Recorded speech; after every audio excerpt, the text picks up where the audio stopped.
अब जरा सोच के देखो, खूबसूरत लड़कियों का एक गैंग जो 3 सालों तक सेम बैंक में चोरियां करता रहा, पर इसके बावजूद भी ना तो पुलिस को इसकी खबर लगी और ना ही बैंक स्टाफ को। पर 3 साल बाद कुछ ऐसा हुआ जिससे इनकी सारी मेहनत मिट्टी में मिल गई और इनकी एक छोटी सी गलती ने इन्हें सलाखों के पीछे डाल दिया। पर अगर आपको लगता है कि ये कहानी यहाँ पर खत्म हो गई है, तो आप बिल्कुल गलत हो, क्योंकि इस कहानी के एंड में आपको एक जोरदार ट्विस्ट मिलेगा। इसलिए इस वीडियो को एंड तक देखना। अब इस कहानी की शुरुआत में हम 3 अलग अलग फैमिलीज को देखते हैं जो ढेर सारे पैसों को बर्बाद करने की कोशिश कर रहे थे। इन्हें डर था कि पुलिस कभी भी इन्हें गिरफ्तार कर लेगी। अब इन 3 फैमिलीज में एक फैमिली थी ब्रिजेट और डॉन की, दूसरी फैमिली थी जैकी और बॉब की, और तीसरी फैमिली थी नीना और बैरी की। अब इस सिचुएशन को समझने के लिए हमें इस कहानी में 3 साल पीछे जाना होगा। एक दिन ब्रिजेट अपनी पड़ोसी मिंडी की पार्टी में गई, जहां उसे पता चला कि डॉन उनका घर बेचने वाला है। ये सुनकर वह फौरन अपने घर आई और डॉन से इस बारे में बात की। दरअसल डॉन एक नंबर का कामचोर है और पिछले कई महीनों से बेरोजगार बैठा है, और इसके चलते अब इनके सर पर $3 लाख का कर्ज भी है, और इस कर्ज को उतारने के लिए उन्हें इस घर को बेचना ही होगा। यहाँ ब्रिजेट कहती है कि हम दोनों कोई ना कोई नौकरी ढूंढ लेंगे ताकि हमें घर बेचने की नौबत ना आए। अब अगले दिन ब्रिजेट ढेर सारे जॉब इंटरव्यू पर गई, लेकिन सभी कंपनी ने उसे नौकरी देने से इनकार कर दिया, क्योंकि ना तो ब्रिजेट के पास कोई डिग्री थी और तो और उसकी उम्र भी काफी ज्यादा थी। अब उस शाम जब ब्रिजेट न्यूज़पेपर में जॉब आर्टिकल्स पढ़ रही थी, तब उसकी काम वाली बाई ने बताया कि उसका दिया हुआ चेक फिर से बाउंस हो चुका है। अब ये औरत ब्रिजेट के हालातों को जानती थी, इसलिए उसने ब्रिजेट को एक बैंक में साफ सफाई का काम दिलवा दिया। अब जब ब्रिजेट साफ सफाई करने के लिए सिक्योरिटी रूम में गई, तो स्क्रीन पर दिख रहे कैश को देखकर उसका मुंह खुला का खुला रह गया। पर तभी इस बैंक का मैनेजर क्लोवर उसके पास आया और उसने चेतावनी देते हुए बोला कि इस बैंक के अंदर हर एक स्टाफ पर कड़ी नजर रखी जाती है, इसलिए तुम कुछ उल्टा सीधा करने का सोचना भी मत। इसके बाद ब्रिजेट बैंक के ट्रेडिंग रूम में गई, जहां उसकी मुलाकात नीना से हुई। नीना इस बैंक में सभी फटे पुराने नोटों को बर्बाद करने का काम करती है। अब जब ब्रिजेट ने इतने सारे पैसों को बर्बाद होते हुए देखा, तो मानो उसका दिल सा बैठ गया। अब शाम को ब्रिजेट पास के एक सुपरमार्केट में गई और घर की जरूरत चीजों को खरीदने लगी। इसी बीच उसकी नजर एक ताले पर गई, जो सेम टू सेम वही ताला था जो कि बैंक में इस्तेमाल होता है। और ये वो मोमेंट था जब पहली बार ब्रिजेट के दिमाग में चोरी करने का ख्याल आया। अब अगले दिन उसने पूरे बैंक की रेकी की और बहुत सी अहम बातों का पता लगाया, जैसे कि कैमरास की पोजीशन, कौन सी चाबी से कौन सा ताला खुलता है, और सबसे इम्पोर्टेंट बात की बैंक में आने वाला कैश किस डिपार्टमेंट से किस डिपार्टमेंट तक जाता है। यहाँ ब्रिजेट ने नोटिस किया कि इन पैसों को मूव करने के लिए एक बड़े से बॉक्स का इस्तेमाल होता है, और इस बॉक्स पर लगे ताले की चाबी 3 जगहों पर मौजूद है। इसकी पहली चाबी थी सॉर्टिंग रूम में, जहाँ फटे पुराने नोटों को नए नोटों से अलग किया जाता है। इसकी दूसरी चाबी थी ट्रेजरी डिपार्टमेंट के हेड एजेंट वैन के पास, और उसकी तीसरी चाबी थी शेडिंग रूम में, जहाँ पर नीना काम करती है। अब ये सब जानने के बाद ब्रिजेट का काम था ऐसे लोगों को ढूंढना जो इस काम में उसका साथ दें। खैर, अगले दिन उसने नोटिस किया कि सिक्योरिटी स्टाफ बैरी और शॉन नीना पर लाइन मार रहे हैं, लेकिन नीना ने उन्हें घास नहीं डाली और चुपचाप बैंक के बाहर आ गई। अब बाहर निकलते ही ब्रिजेट ने उसे रोक लिया और उसे अपने प्लान के बारे में बताया। हालांकि ये प्लान सुनते ही नीना ने इसके लिए साफ इनकार कर दिया और ब्रिजेट को उससे दूर रहने को कहा, लेकिन ब्रिजेट ने भी हार नहीं मानी और नीना का पीछा करते हुए उसके घर तक आ पहुंची। यहाँ उसने नीना को वो ताला दिखाया जो कि बैंक में इस्तेमाल होता है। अब इस ताले को देखकर नीना काफी घबरा गई और ब्रिजेट को यहाँ से जाने को कहा। अब फिलहाल तो ब्रिजेट यहाँ से चली गई,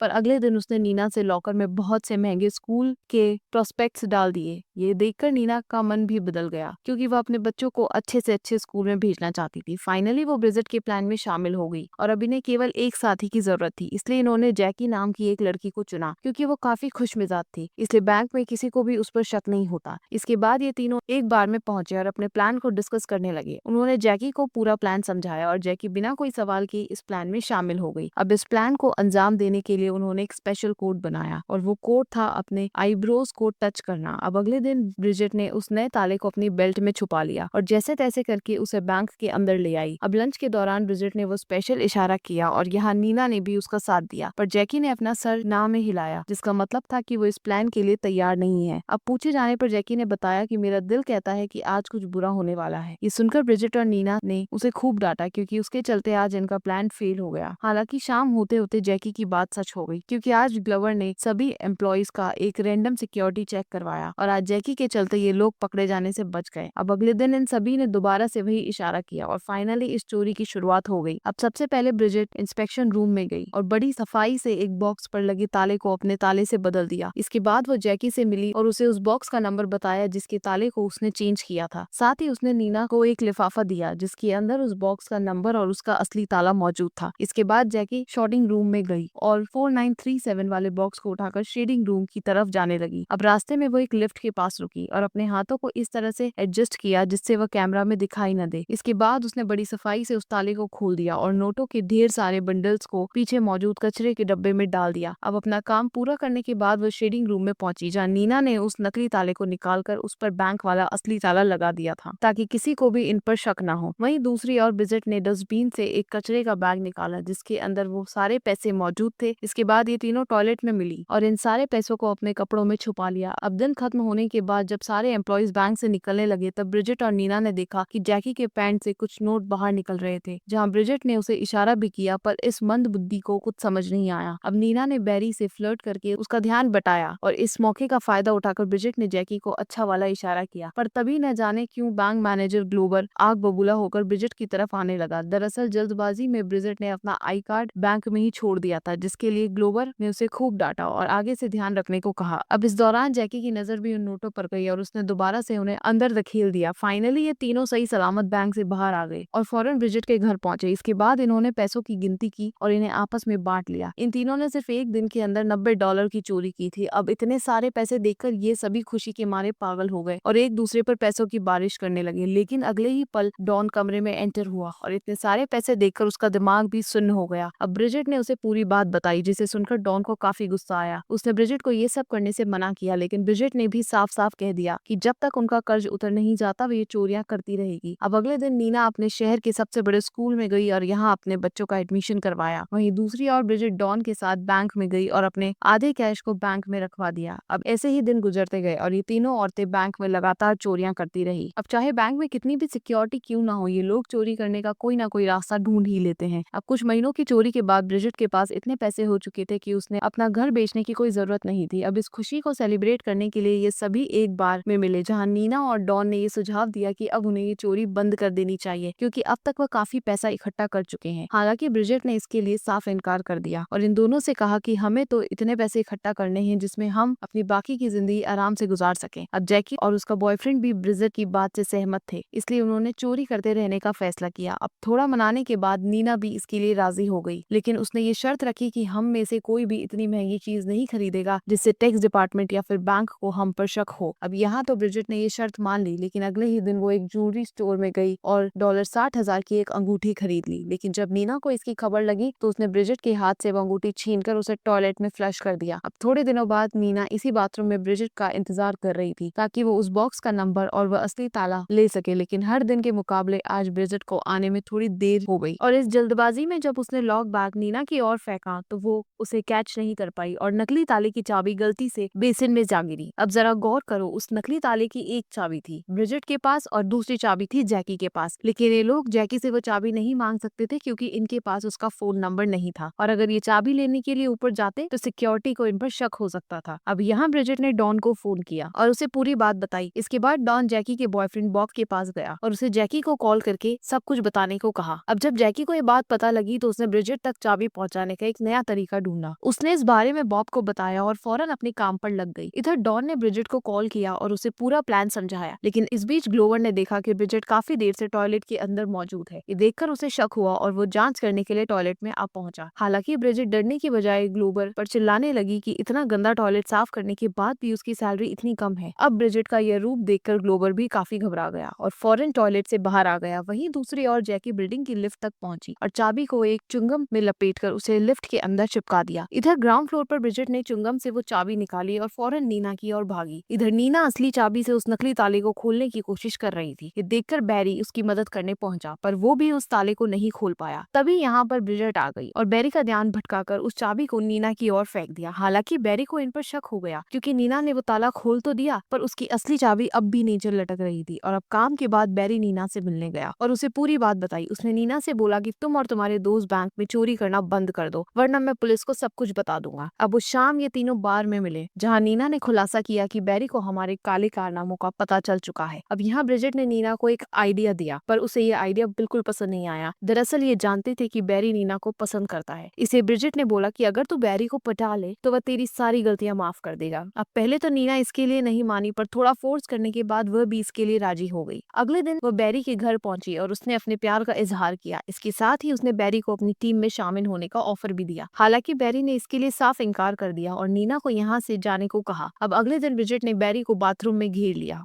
और उसे लेक्चर देने लगी। उसने बैरी से पूछा कि तुम एक खूबसूरत लड़की को इतने सारे पैसों को कैसे ठुकरा सकते हो। लेकिन थोड़ी देर बाद नीना ने उसे बताया कि बैरी भी टीम में शामिल होने के लिए रेडी है। उस शाम ये सभी ब्रिजेट के घर पर मिले और चोरी के पैसों को 4 हिस्सों में बांट लिया। यहाँ नीना ने बैरी को थैंक्स बोला क्योंकि अब वह उन्हें अचानक से होने वाली सिक्योरिटी चेक के बारे में पहले से पता रहेगा। अब बातों बातों में ये दोनों काफी करीब आ गए और ब्रिजेट की अलमारी में एक दूसरे को किस करने लगे। वहीं दूसरी ओर डॉन ने सभी को समझाया कि वह इन पैसों को कैसे खर्च करे जिससे किसी को भी इन पर शक ना हो। अब ऐसे ही वक्त गुजरता गया और इन्हें चोरी करते हुए अब पूरे 3 साल हो चुके थे और अब इनकी जिंदगी पूरी तरह से बदल चुकी थी। अब एक दिन ब्रिजेट ने अपने घर पर एक पार्टी रखी जहां उसने एक अनजान आदमी को देखा। अभी वो इस बारे में कुछ सोच पाती कि तभी उसे नीना के एंगेजमेंट की खबर मिली और वह इस पार्टी को एंजॉय करने लगी। लेकिन अगले दिन जब वह बैंक में साफ सफाई कर रही थी तब उसने उस अनजान आदमी को ग्लोवर के साथ देखा। ये देखकर वह काफी डर गई और घबराहट के चलते उसने अपना सारा सामान जमीन पर बिखेर दिया और इस सामान में वो नकली ताला भी मौजूद था। हालांकि ब्रिजेट ने समय रहते उस पर अपना पैर रख दिया और लकीरें किसी ने भी उस ताले को नहीं देखा। वहीं दूसरी ओर हम ग्लोवर को इस आदमी के साथ देखते हैं जिसका नाम मेंडल ब्रॉड था और ये आदमी फेडरल बैंक का एक ऑफिसर था। यहाँ उसने ग्लोवर से कहा कि शायद आपके बैंक में चोरी हो रही है। इस पर ग्लोवर ने कहा कि इस बैंक की सिक्योरिटी इतनी टाइट है कि यहाँ चोरी तो दूर एक परिंदा पर तक नहीं मार सकता। अब इस चोरी को साबित करने के लिए ग्लोवर ने मेंडल ब्रॉड से कुछ सबूत मांगे, पर चूंकि मेंडल ब्रॉड के हाथ खाली थे इसलिए वो सबूतों को इकट्ठा करने ब्रिजेट के मोहल्ले में जा पहुंचा। इधर डॉन ने भी मेंडल ब्रॉड को देख लिया और ब्रिजेट को कॉल करके सरेंडर करने को कहा, लेकिन ब्रिजेट ने इसके लिए साफ इनकार कर दिया क्योंकि अगर नीना चोरी के इल्जाम में पकड़ी गई तो पुलिस उसे अपने बच्चों से दूर कर देगी। अब उस शाम इस पूरी टीम ने एक मीटिंग की जहाँ पर पता चला कि बॉब ने शेयर मार्केट में $100 से ज्यादा इन्वेस्ट किए थे और इसके चलते ये सभी लोग IRS के रडार पर आ चुके थे। अब यहाँ ब्रिजेट कहती है कि पुलिस के पास हमारे खिलाफ कोई सबूत नहीं है, जिस पर नीना कहती है कि हमारे घर में जो कैश पड़ा है उससे बड़ा सबूत और क्या ही होगा। अब इन सभी लोगों ने फैसला किया कि घर जाकर वो अपना सारा पैसा बर्बाद कर देंगे। इसके बाद हम जैकी और बॉब को देखते हैं जिन्होंने अपना सारा पैसा एक ट्रक में भरकर उसे बॉम्ब से उड़ा दिया, पर अभी ये दोनों देश छोड़कर भाग पाते उससे पहले पुलिस ने इन्हें गिरफ्तार कर लिया। वहीं दूसरी ओर नीना अपने पैसों को जलाते हुए पकड़ी गई जबकि बैरी पैसों को अपनी कार में छुपाता हुआ पकड़ा गया। इधर पुलिस ने डॉन को भी पकड़ लिया जो अपने सारे पैसे टॉयलेट में बहा रहा था। हालांकि ब्रिजेट पुलिस के हाथों से बच गई और अपनी कार लेकर फरार हो गई, लेकिन वो इस बात से अनजान थी कि मेंडल ब्रॉड उसका पीछा कर रहा है। अब उस रात ब्रिजेट एक होटल में रुकी जहाँ उसका सामना मेंडल ब्रॉड से हुआ। यहाँ उसने ब्रिजेट से सरेंडर करने को कहा, जिस पर ब्रिजेट ने बोला कि तुम कोई पुलिस वाले नहीं बल्कि एक बैंक ऑफिसर हो, इसलिए अपनी औकात में रहो, और इतना कहकर ब्रिजेट वहाँ से चली गई। वहीं दूसरी ओर पुलिस ने बाकी की टीम को इंटरगेट किया पर किसी ने भी अपना मुंह नहीं खोला। अब यहाँ पुलिस वालों ने नीना पर दबाव डालने की कोशिश, लेकिन इससे पहले कि वह कुछ बोलती जैकी ने उसका सारा इल्जाम अपने सर पर ले लिया। इधर ब्रिजेट अपनी पड़ोसी मिंडी के घर गई और उसके हस्बैंड से अपना केस लड़ने को कहा। अब पहले तो ब्राइस ने केस लेने से मना कर दिया, पर जब ब्रिजेट ने उसे पैसों का लालच दिया तो वो इसके लिए राजी हो गया। इसके बाद वह ब्रिजेट के साथ पुलिस स्टेशन पहुंचा और पुलिस वालों से कहा कि आपके पास इस बात का कोई सबूत नहीं है कि बैंक से पैसों की चोरी हुई है। अब जब इस बारे में ग्लोबर से पूछा गया तो अपनी इज्जत बचाने के लिए उसने भी ये कह दिया कि इतनी कड़ी सिक्योरिटी के बीच बैंक में चोरी करना इम्पॉसिबल है। अब ग्लोबर के इस बयान से पुलिस का केस तो खत्म हो गया, पर IRS का केस अभी भी चालू था क्योंकि इनमें से किसी ने भी उन पैसों का टैक्स नहीं भरा था। अब ये लोग जेल जाने से तो बच गए, पर इनका सारा पैसा टैक्स फ्रॉड की पेनल्टी के तौर पर जब्त कर लिया गया। अब फाइनली सबने इस डील को एक्सेप्ट कर लिया और पैसे देकर आजाद हो गए। इसके बाद ये सभी लोग अपने अपने रास्तों पर निकल गए और पूरे 8 महीनों बाद ब्रिजेट, नीना और जैकी दोबारा से उसी बार में मिले। अब यहाँ ब्रिजेट ने इन दोनों को बताया कि उसने बार के स्टोर रूम में ढेर सारे पैसे जमा कर रखे हैं और इन पैसों की मदद से ये लोग अपनी बाकी की जिंदगी आराम से गुजार सकते हैं। आई होप आपको आज की कहानी पसंद आई होगी। अगर आपको ये वीडियो अच्छी लगी हो तो इसे लाइक कर देना और चैनल को भी सब्सक्राइब कर देना और मुझे कमेंट में बताना कि आपको इस कहानी की एंडिंग कैसी लगी। मिलते हैं अगली वीडियो में, तब तक के लिए be safe and keep watching.